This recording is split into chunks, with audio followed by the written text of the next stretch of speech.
Kauno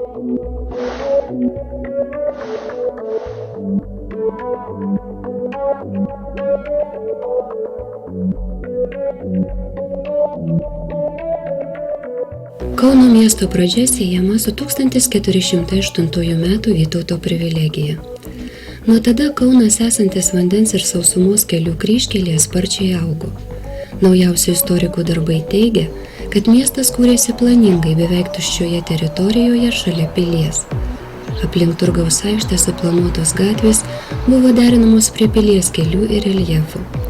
Senamiesčio gatvių trasos mažai pakito nuo pat miesto gimimo iki šių dienų. Tik dalis gatvelių išnyko, buvo užstatytos arba nuplautos Neries ir Nemuno potvinių. Po Trečiojo Respublikos padalijimo Lietuvai pakliuvus į Rusijos imperijos sudėtį, Kaunas 1843 tapo gubernijos centru. Tais metais lauko akmenimis išgrįstos Vilniaus, Valančiaus, Daukšos, Kumelių, Šventos Gertrūdos, Muitinės gatvės arba jų dalys.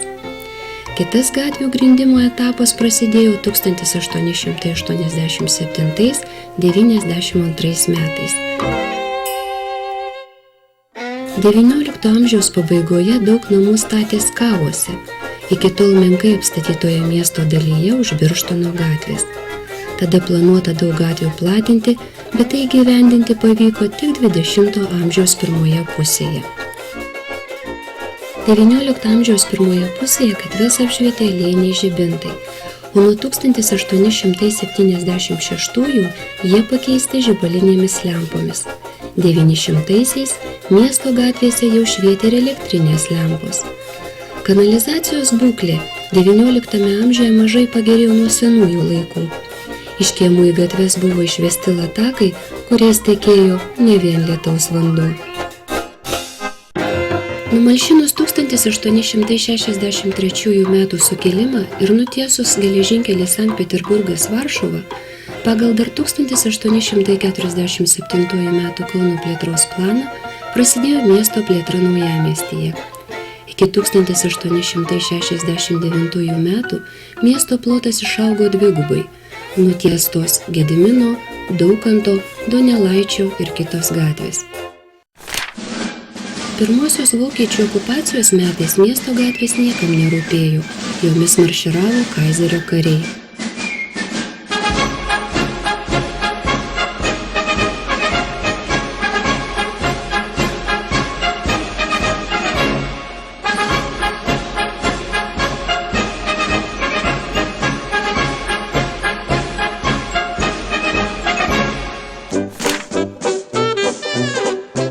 Štai ką rašo Mindaugas Balkus apie tarpukarį Kaune.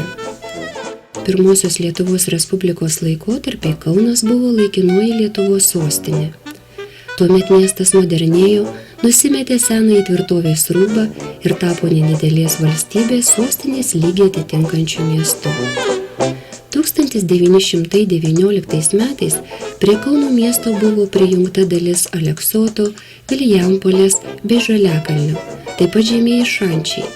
31–32 Kaunas dar sykį teritoriškai prasiplėtė, prisijungdamas aukštuosius Šančius, šiaurinė Žaliakalnio dalis, šiaurinė Vilijampolės teritorija, dalį Aleksoto bei Fredos. Šiuose naujose miesto dalyse dauguma gatvių taip pat buvo negrįstos, neturėjo šaligatvių. Kaunui iškilo nelengva užduotis tinkamai integruoti prijungtuosius plotus į miesto urbanistinę visumą, išvystyti juose planingą gatvių tinklą su atitinkama gatvių infrastruktūra. 1924–32 metų laikotarpiu nutiestos Jono Basanavičiaus, Vinco Kudirkos, Minties rato, Gėlių rato bei kitos šiauriau ąžuolyno esančios gatvės. Tai bene vienintelė miesto zona, kurioje buvo realizuotas 1923 metų danų inžinieriaus Francido ir Antano Jokimo Kauno miesto vystymo planas.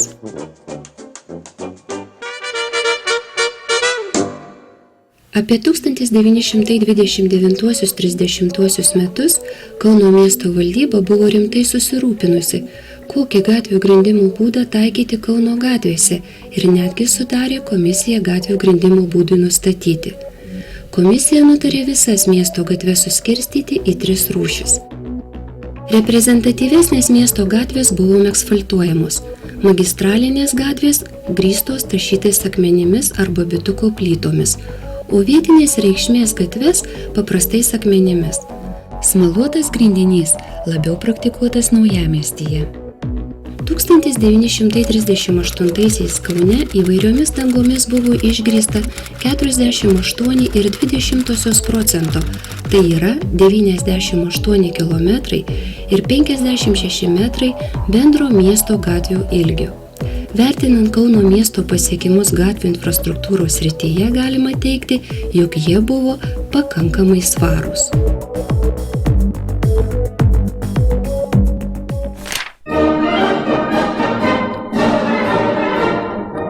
Atėjusi sovietinė valdžia nuo pat 1940 metų vykdė miesto ūkio pertvarką pagal įprastą kitose respublikose modelį.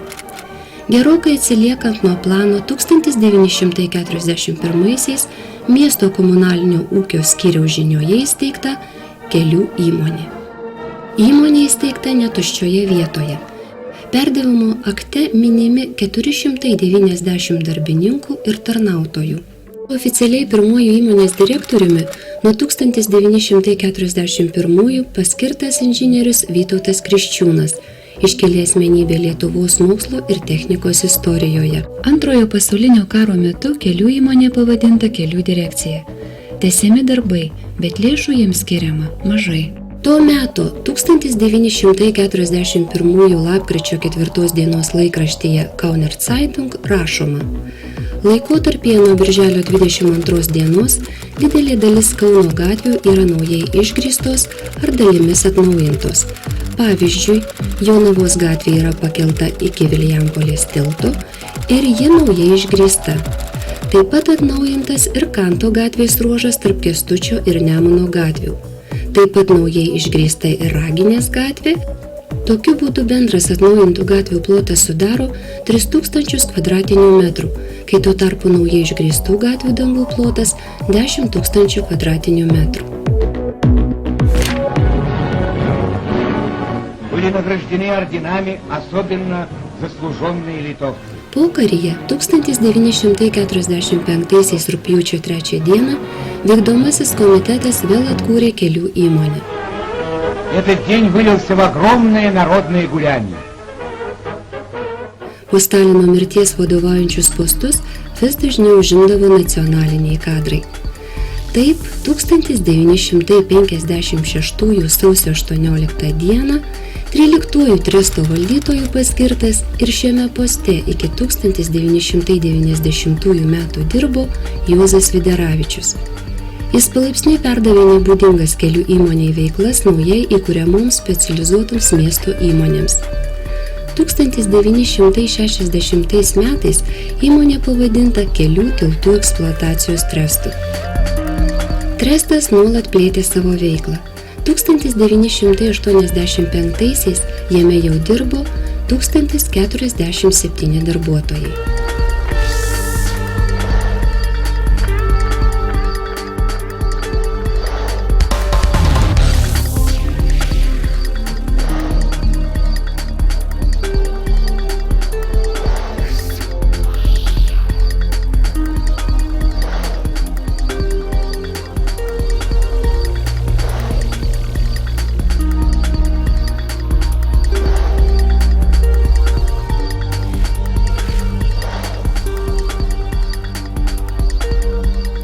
Beveik visos naujosios pokario Kauno gatvės nutiestos, rekonstruotos, nekartą remontuotos Kelių tiltų eksploatacijos tresto.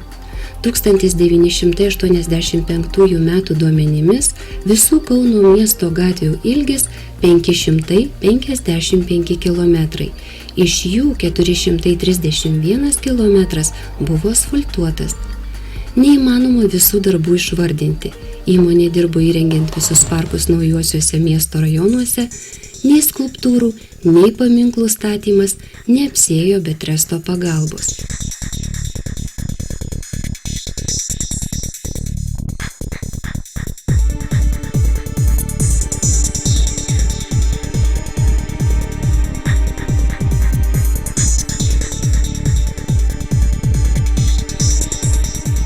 Grąžinus Lietuvai nepriklausomybę 1991 balandžio 16 dieną kelių tiltų eksploatacijos trestas reorganizuotas į savivaldybės įmonę Kauno keliai.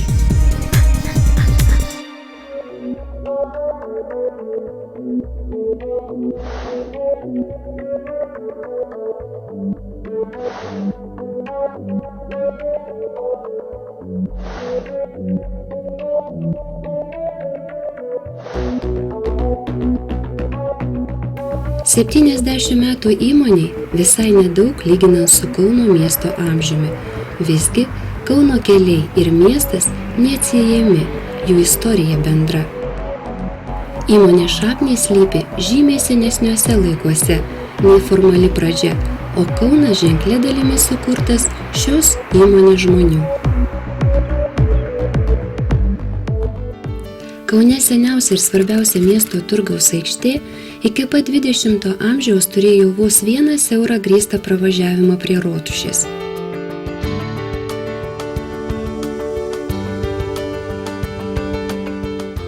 Aikštės prieigos išgrįstos tašytais akmenimis tik prieš Antrąjį pasaulinį karą, o 1932 metais aikštė paversta skveru su gazonais.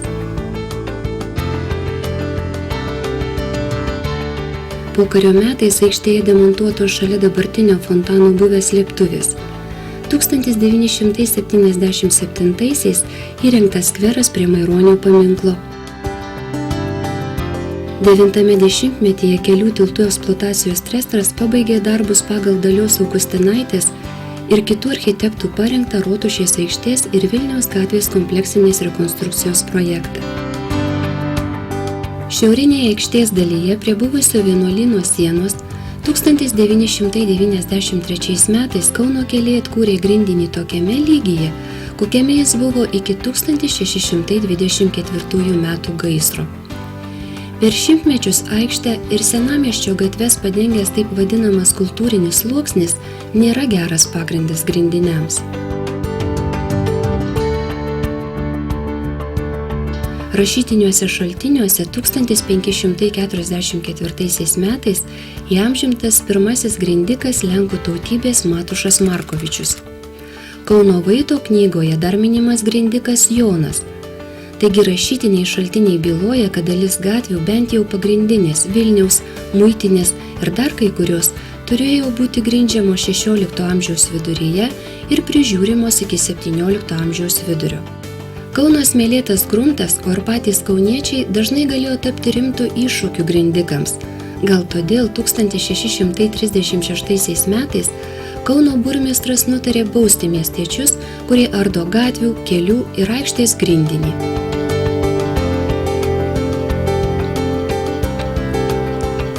Miesto dalis tarp senamiesčio ir Nemuno bei Neries santakos nuo viduramžių buvo vadinama Gojumi.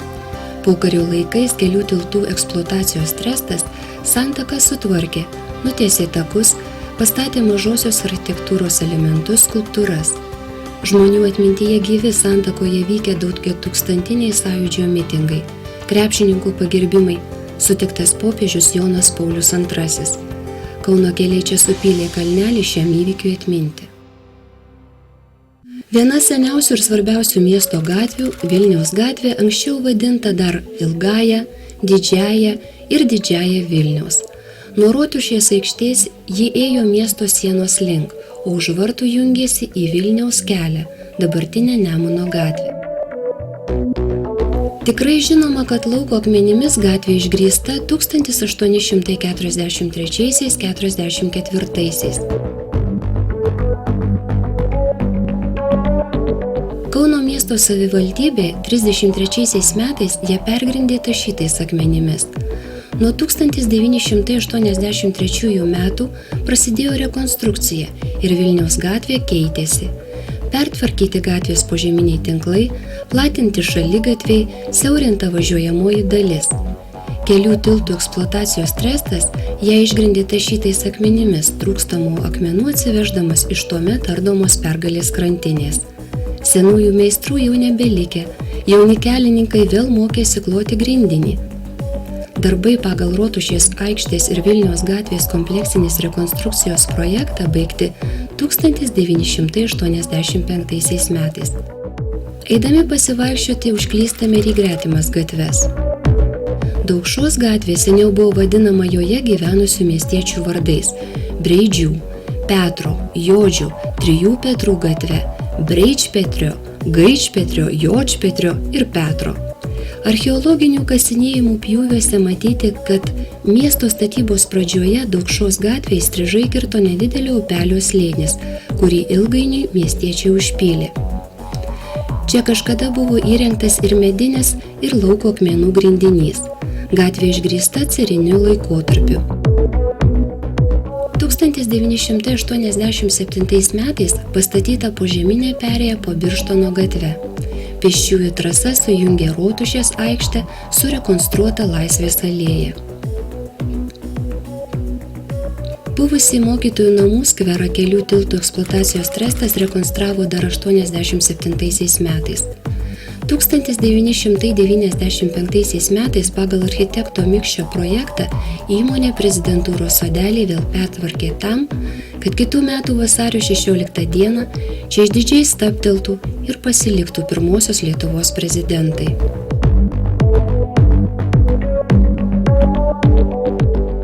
Pagrindinė Naujamiesčio gatvė, Nikolajaus prospektas, dabartinė Laisvės alėja. 1860 metais išgrįsta lauko akmenimis, o prie apygardos teismo rūmų medinėmis šešiakampėmis trinkelėmis.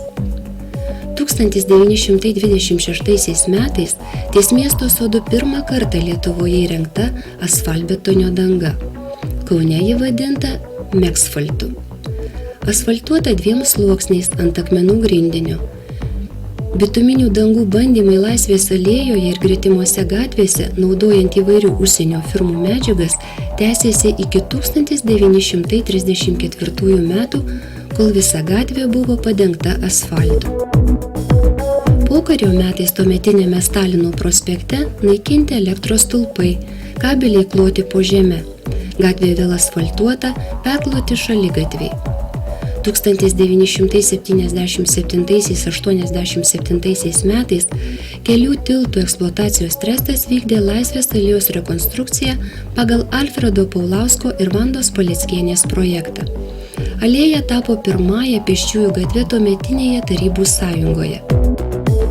Įmonės bazėje šiam objektui pagamintos specialios plytelės, suoliukai ir kiti mažosios architektūros elementai. Statomos skulptūros, fontanas. Darbų kokybė labai gera, alėjos plytelės išsilaikė iki šių dienų. Taip pat žymiausias darbas įmonės istorijoje, o Laisvės alėja tapo vienu ryškiausių Kauno miesto simbolių. Karo muziejaus sodelis žymiausias pirmosios nepriklausomybės laikotarpio Kauno simbolis. Tai suprato sovietinė valdžia ir siekdama savų ideologinių tikslų pokario metais sodelį ir aikštę pertvarkė. Šie darbai buvo pavesti Kelių tiltų eksploatacijos trestui, buvo pašalinti karo metais susprogdinti elektrinės griuvėsiai, nugriauti gretimi namai. 1970-aisiais tresto darbuotojai pabaigė tuometinio Janonio aikštės rekonstrukciją su Lenino paminklu.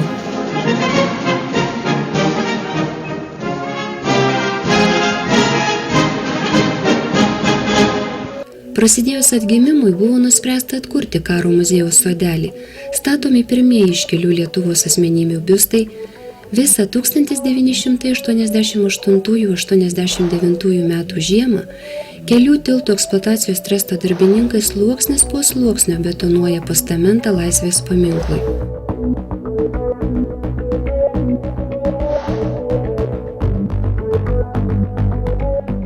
Vasario 3 dieną Juozo Zikaro skulptūra vėl užėmė deramą vietą. Svarbi miestui gatvė jungianti centrą ir Žaliakalnį savo vardą gavo nuo parodos aikštės, kurioje tarpukariu buvo rengiamos Lietuvos žemės ūkio ir pramonės parodos. Dabar šioje aikštėje stovi Kauno apskrities viešoji biblioteka. Pirmaisiais nepriklausomybės metais miesto savivaldybė jį kėlė daug rūpesčių, labai stačią gatvę nuolat išplaudavo liūtys. Šia magistrale pasiekėme unikaliausią Žaliakalnio vietą. Išsaugotas mieste Žolyno parkas bene didžiausias Europoje. Tiek parko takai, tiek aikštės, stadionų takai nutiesti kelių tiltų eksploatacijos tresto žmonių. Kanto gatvė šaltiniuose minima 17 amžiuje. Tada ji vadinta vandens vežimo gatve, nes buvo viena iš 4 gatvių skirtų vežti vandenį iš Nemuno į miestą.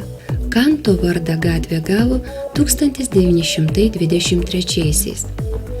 Cariniais laikais gatvė buvo išgrįsta paprastų akmenų grindiniu. Nepriklausomybės metais šioje gatvėje buvo įsikūrusi statybos ir sauskelių inspekcija, kurios valdininkai, neapsikęsdami gatvės triukšmo, išsireikalavo iš savivaldybės gatvę išgrįsti medinėmis trinkelėmis.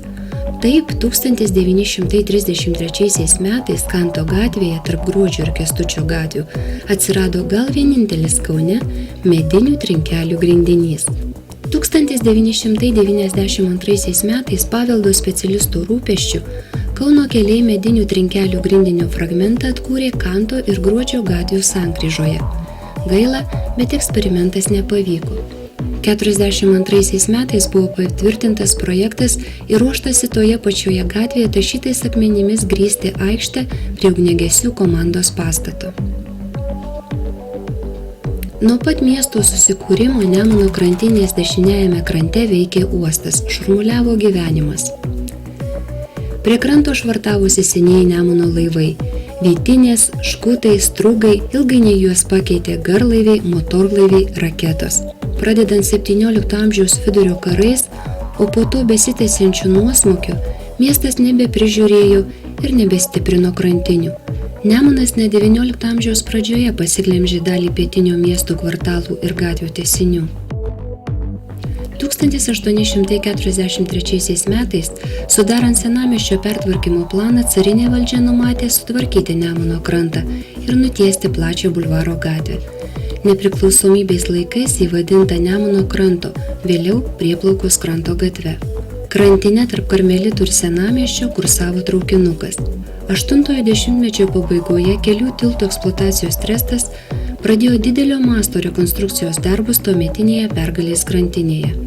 Gatvė platinama, po ja tiesiamas kolektorius, tunelis inžineriniams tinklams. Šis darbų etapas iki Kaunakiemio gatvės baigtas 1986 metais, o galutinai Karaliaus Mindaugo ir Juozapavičiaus prospektai sujungti jau statant Čiurlionio tiltą. Dešiniajame Nemuno krante Kauno keliai nugriovė trukdančius pastatus ir nutiesė plačias prie tilto vedančias gatves. Karaliaus Mindaugo prospektą sujungė su Juozapavičiaus prospektu. Darbus finansavo ir atidžiai prižiūrėjo Europos rekonstrukcijos ir plėtros banko specialistai. Didžiulio masto darbai buvo gerai įvertinti. Čia buvo paklota 68,6 tūkstančio kvadratinių metrų asfalto. Kauno keliai darbus baigė 1999 metais. Šiandien Kauno keliai dirba tėvynės ir kauniečių labui diegdami naujausias technologijas, vykdydami naujus projektus. Nebuvo jie iššūkių, jų ieško.